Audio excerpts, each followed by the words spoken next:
Racontez-moi. Elle vient d'Algérie, elle nous raconte son témoignage ainsi que ce qui se passe là-bas, en Kabylie plus particulièrement. Voici tout de suite Zora Haït Abdelmalek.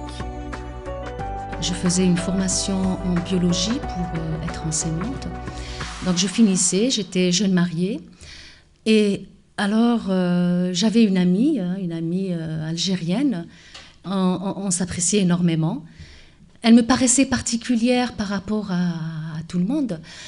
Et j'étais musulmane pratiquante, mais je n'avais pas encore le foulard. Hein. C'était dans la foulée, ça allait venir en fait, mais pas pour moi, heureusement. Mais j'étais très, très ancrée dans ma religion, la religion que mes parents m'ont transmise. Et alors, on parlait de Dieu très souvent.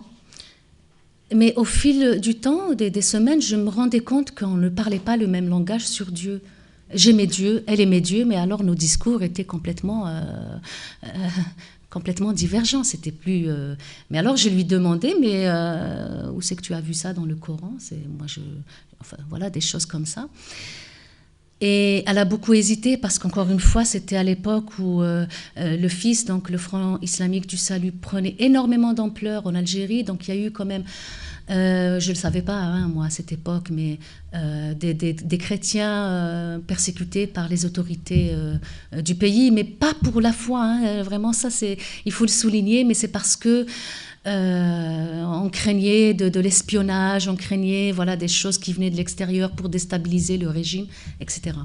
Donc, de sorte que les quelques chrétiens qui étaient là prenaient énormément de précautions. C'est pour ça que Aïcha, donc cette amie, ne m'avait pas dit qu'elle était chrétienne tout de suite. Donc ça a pris énormément de temps pour qu'elle me l'avoue. Et là, je tombais des nues, j'étais sidérée parce que pour moi... être algérienne et chrétienne, c'était pas possible. C'était renier complètement tout ce qu'on était. Évidemment, vous comprenez bien que l'islam, pour nous, c'est une identité beaucoup plus qu'une religion. On ne la change pas comme ça. Ça fait partie de nous, ça fait partie des racines, mais aussi de sa propre personnalité. Donc, évidemment, pour moi...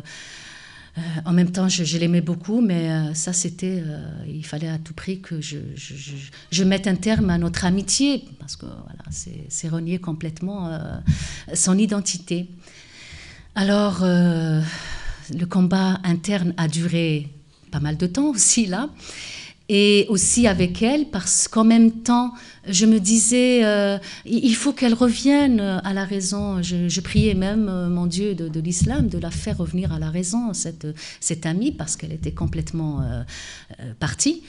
Et donc, mais en même temps, j'étais très curieuse et très, très interpellée par la façon dont elle me présentait Dieu. Et de sorte que plusieurs mois après, avant de se quitter pour les vacances, et aussi la formation était finie, je brûlais d'envie de lui demander une Bible pour vérifier tout ce qu'elle me disait à propos de ce Jésus. Jésus, moi, je le connaissais à travers le Coran, mais ce qu'elle me disait, elle, c'était complètement... Mais en même temps, donc, je voulais vérifier ce que j'entendais là par moi-même. Mais, vous savez, quand on est musulman et pratiquant, même toucher vraiment au sens propre du terme, une Bible est un blasphème. Ça nous est interdit. À quel point? Mais alors moi, je chicanais, si vous voulez, un petit peu au fond de moi, en me disant, mais ça fait rien, je vais transgresser ce commandement, mais c'est pour la bonne cause, c'est-à-dire que je vais vérifier ce qu'elle me dit à travers ce livre dont elle parle, pour l'attaquer avec ses propres armes. Moi, j'étais toujours dans l'optique, évidemment, de lui faire renier sa foi en Christ et de la faire revenir à l'islam. Eh bien, vous savez, c'était, gloire à Dieu, ça s'est passé tout à fait autrement, je veux dire même à l'opposé.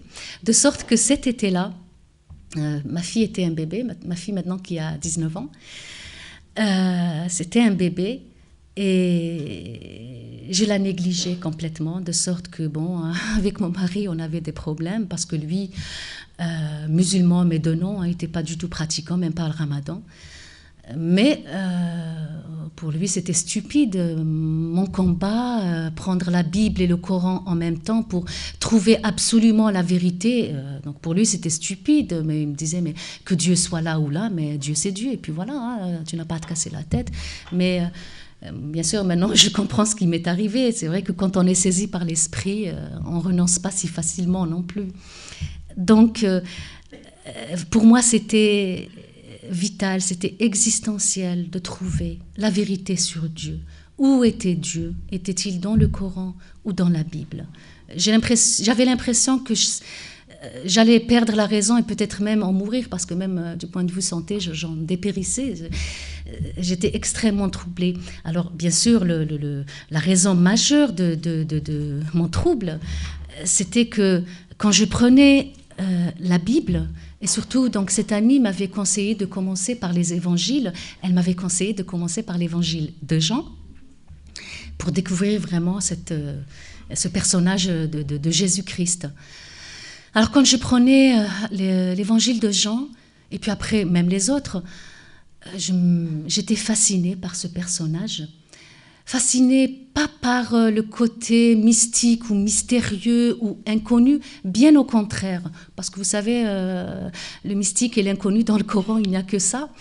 Mais par la simplicité de ce personnage, la simplicité d'aborder Dieu à travers ce que je lisais.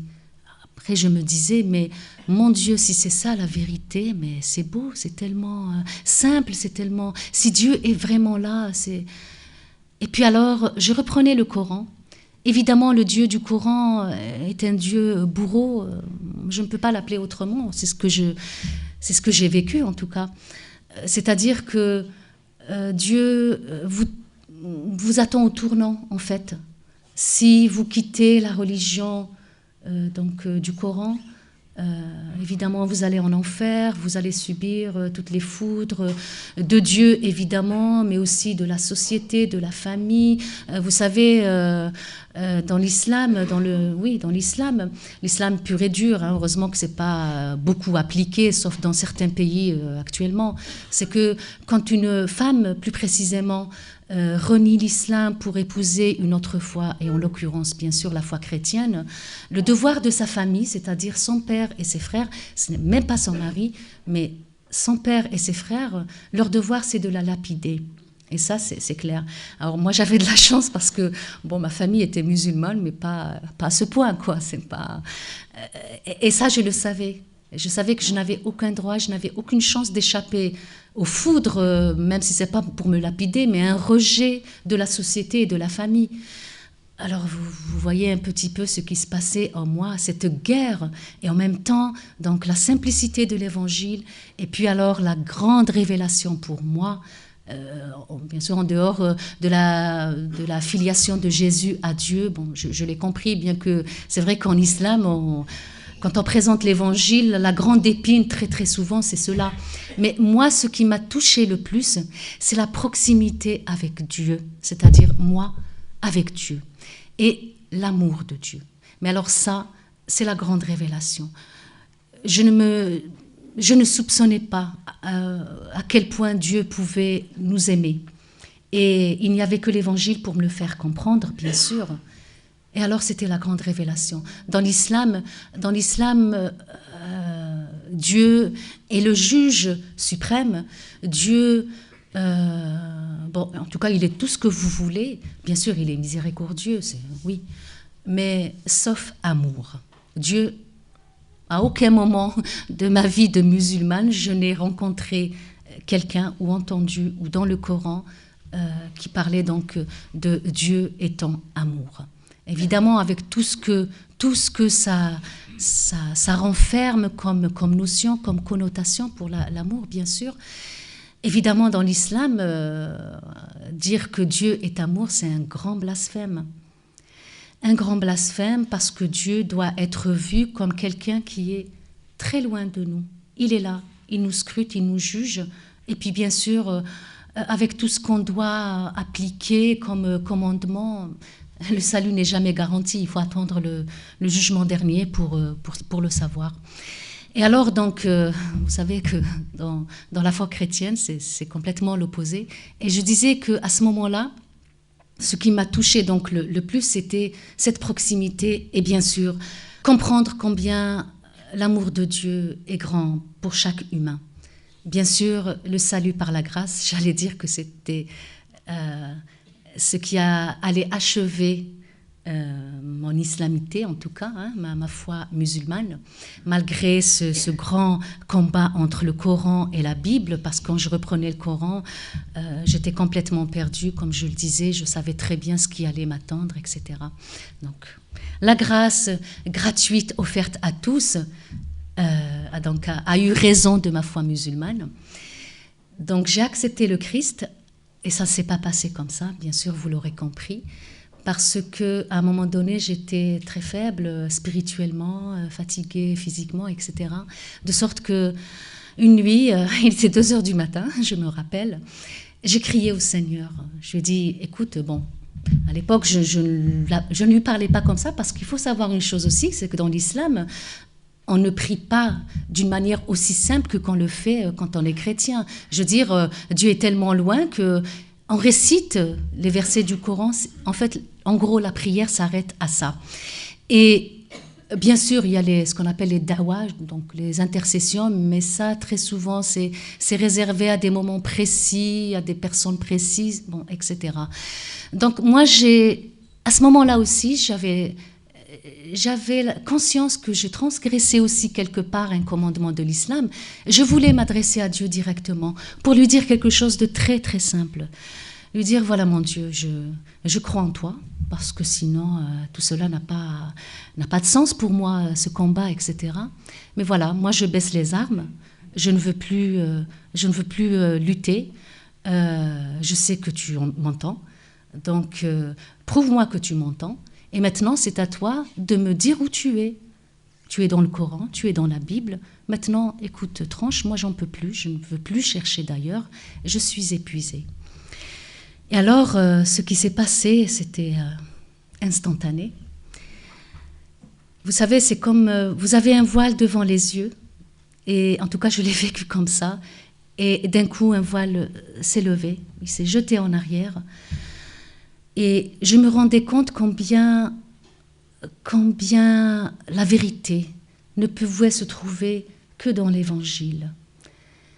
J'avais une telle conviction, mais instantanément, que je me suis surprise à me dire, mais pourquoi je me casse la tête? Mais c'est clair que Dieu est là. C'est clair que Jésus-Christ est le Seigneur. Évidemment, je suis la première à avoir été surprise et, de cette conviction. Alors, je ne peux pas évidemment l'expliquer clairement parce que vous comprenez, la foi, on ne peut pas non plus la dire avec des mots clairs, mais en tout cas, je l'ai vécu à cet instant. Et depuis, ça a duré, c'était donc au mois d'août 87. Et alors, le premier à qui je l'ai annoncé, et puis alors j'ai été me coucher, j'étais très tranquille, sereine, il n'y avait plus de problème. Le lendemain, le premier à qui je l'ai annoncé, c'était mon mari. Bon, lui, il était soulagé parce qu'il comprenait que j'allais plus l'embêter, que j'allais redevenir un petit peu sa femme comme avant, quoi. Et puis, bien sûr, alors, ce qui se passe, c'est que quand vous entendez d'ailleurs des témoignages de beaucoup de conversions, pas uniquement en Algérie, mais de conversions de gens qui viennent de l'islam vers la foi chrétienne, on a ce zèle, cet enthousiasme des premiers temps, mais alors qui vous pousse à dire à n'importe qui, à tout moment, à aller de l'avant, une force qui vous pousse à témoigner de ce que vous avez découvert. Alors, c'est ce qui m'est arrivé. Bien sûr, les premiers à qui j'en ai parlé, c'est ma famille. Heureusement, encore pour moi, ils étaient pratiquants, mais très, très modérés. Évidemment, les premiers temps, on m'a pris pour un petit peu illuminée, parce que je leur ai raconté comment ça s'est passé. Ils n'ont pas vraiment pris ça au sérieux. Mais l'essentiel pour eux, c'était de ne pas le diffuser à d'autres, parce que les gens allaient me prendre pour un petit peu une dérangée. Mais alors, ce qui s'est passé après, c'est qu'avec ma belle famille, par contre, donc la famille de mon mari, il y a eu de la résistance dans mon témoignage. Mais il y a eu des conversions. Et cela au fil des mois. Alors le premier qui s'est converti, c'est bien sûr mon mari, 6 mois après moi. Ensuite, donc, dans sa famille, les uns après les autres, les frères, la sœur, le père, la mère, etc. Mais ce qui est extraordinaire pour moi, hein, beaucoup plus que ce que moi j'ai vécu, c'est que, vous savez, quand on a une femme, par exemple, je parle du cas de ma belle-mère, hein, je prends une personne qui n'est pas instruite, à qui on témoigne. Bien sûr, il y a beaucoup de résistance, vous dites n'importe quoi, etc. Mais après, elle se dit, bon, pourquoi pas, si vraiment ce que vous me dites est vrai. Alors moi, je vais demander à votre Jésus 4 choses. Ça, c'était le cas de ma belle-mère. Il est très complètement, hein, donc elle ne peut même pas vérifier par elle-même ce qui est dit dans la parole de Dieu. Et elle a fait un songe, donc elle a fait 4 requêtes au Seigneur. Elles ont été accordées l'une après l'autre, entre autres la guérison de sa fille d'un problème cardiaque. Elle devait subir une opération assez sérieuse et périlleuse. Et sa fille a été instantanément guérie. Évidemment, donc, elle n'était pas satisfaite, elle en attendait 3 autres. Et ça, le Seigneur est bon parce qu'il est très patient avec nous. Et voilà, donc ces choses-là qu'elle avait demandées, le Seigneur a répondu. Bien sûr, elle a fait un songe aussi, comme c'est très très souvent dans le cas chez nos femmes, enfin nos femmes illettrées, j'allais dire, dans nos campagnes, etc. Voilà, puis ça a été le déclic, elle a laissé tomber toutes ses idoles, elle a laissé tomber l'islam, parce qu'en Kabylie, vous savez, il y a des mausolées où on va adorer tel saint, etc. Du jour au lendemain, elle a rompu avec tout ça, et puis elle s'est mise à évangéliser dans le village. Idem pour ses fils, idem pour donc mon beau-père, etc. De sorte qu'au fil des mois et des années, il y a une communauté qui s'est créée dans le village. Ils habitent la Kabylie. Alors, en parallèle à cela, à mon propre témoignage et au leur, vous savez, le mien multiplié par quelques, je dirais, dizaines à travers le pays. On ne se connaissait pas, bien sûr. Donc, au fil des années, ça a donné des communautés. De sorte que maintenant, en Kabylie, il y en a presque une dans chaque village, bon, avec beaucoup de difficultés, hein, difficultés de par la société, de par le manque d'enseignement, et ça, on le souligne très souvent. Hein.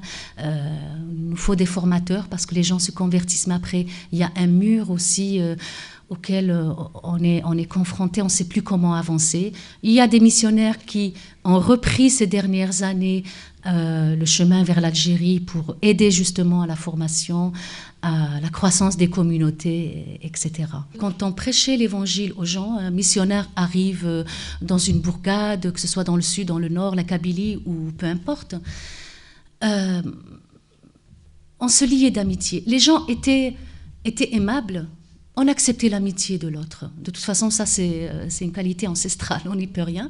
Donc on acceptait son amitié. Évidemment, l'aide humanitaire, l'aide sociale était bien sûr la bienvenue. L'alphabétisation, bien sûr qu'on voulait que nos enfants soient instruits, et même soi-même pour certains parents.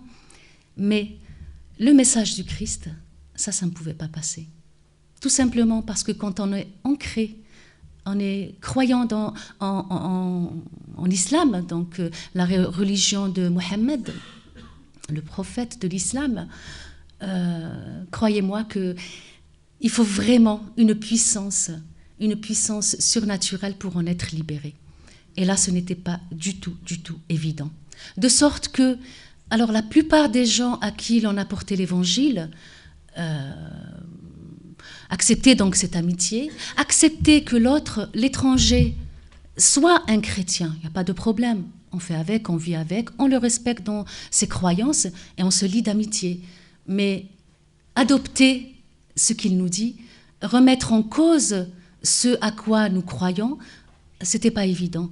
Alors, bon, bien sûr, il y a beaucoup de témoignages d'anciens missionnaires à ce sujet, mais en gros, les gens trouvaient que c'était absurde carrément de croire en un seul prophète, parce que vous savez bien que Jésus est un prophète dans l'islam, un grand prophète même, ce n'est vraiment pas le moindre. Hein.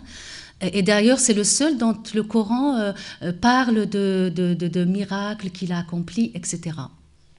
Donc, pour un musulman, mais comment laisser le seul grand prophète, le dernier que Dieu ait envoyé, pour en prendre un comme ça dans le Coran et puis se satisfaire à ça. Quelqu'un disait même, en réponse à un missionnaire, mais pourquoi voulez-vous que nous, on change de religion?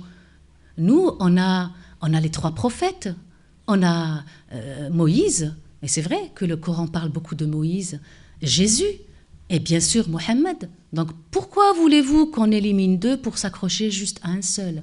Donc vous voyez un petit peu l'état d'esprit, il s'agit vraiment de religion.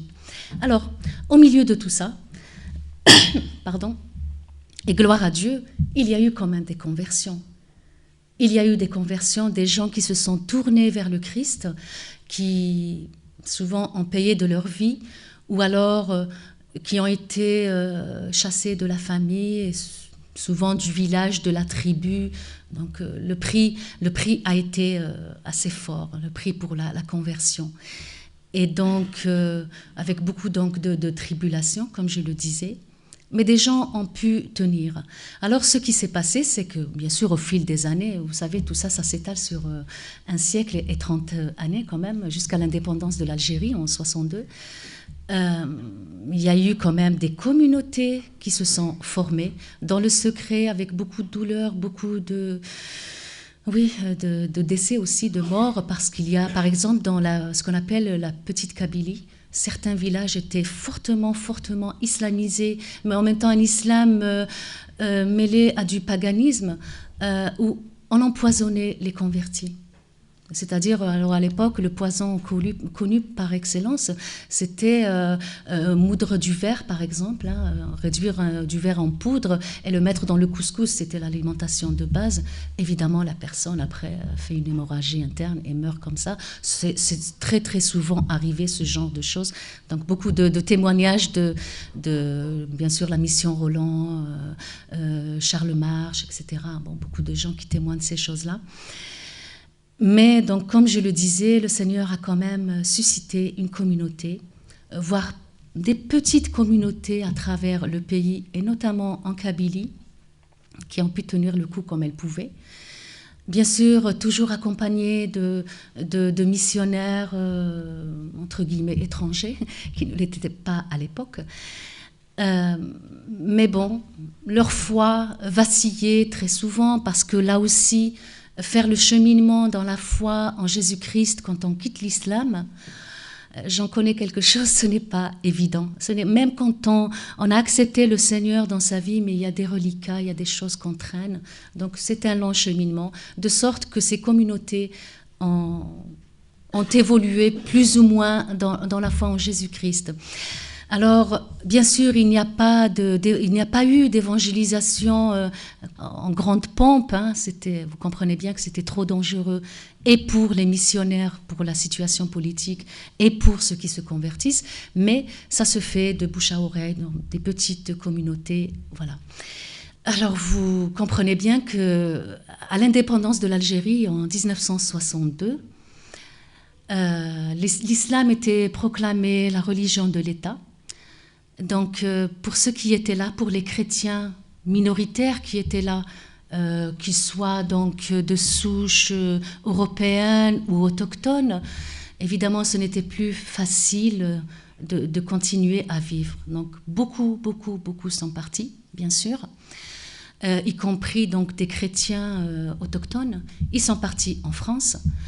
Et alors, il y a des petites poches de résistance, notamment dans les églises officielles, donc l'Église réformée de France, l'Église baptiste, l'Église méthodiste, etc. Il y en a eu quand même pas mal, et des missions.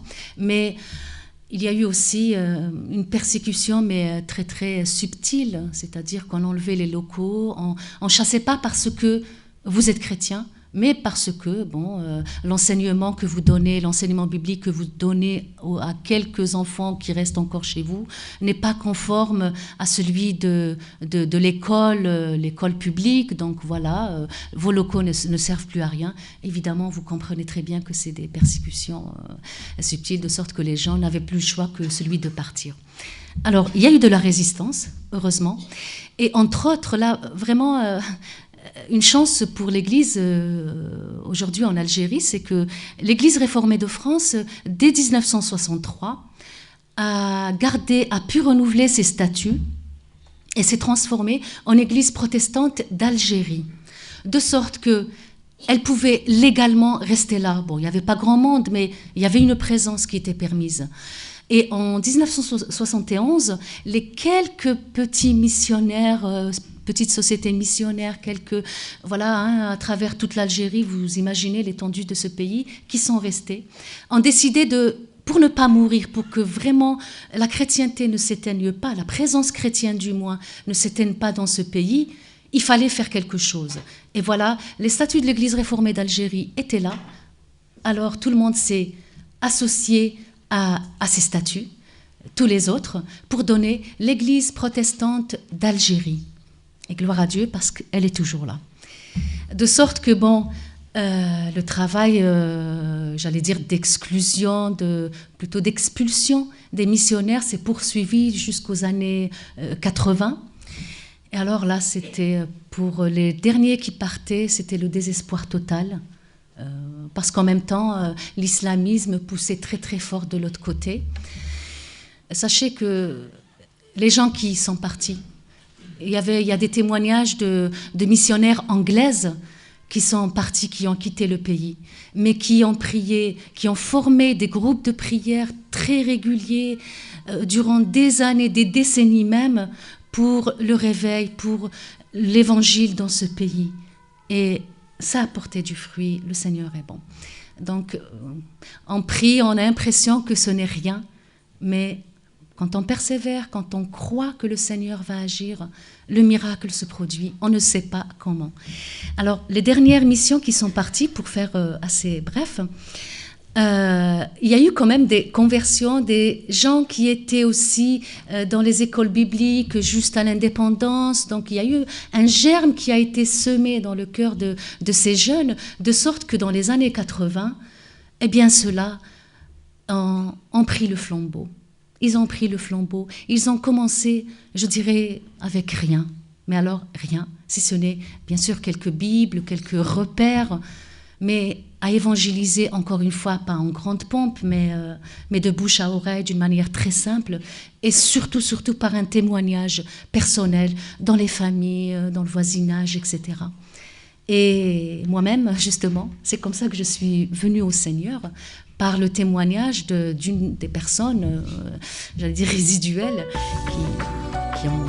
Et encore elle a été convertie par quelqu'un qui était dans les écoles bibliques en 1962, pour vous dire que c'est vraiment de bouche à oreille, de personne à personne. C'était Racontez-moi. Retrouvez de nombreux autres témoignages en téléchargement gratuit sur www.trésorsonore.com, www.trésorsonore.com.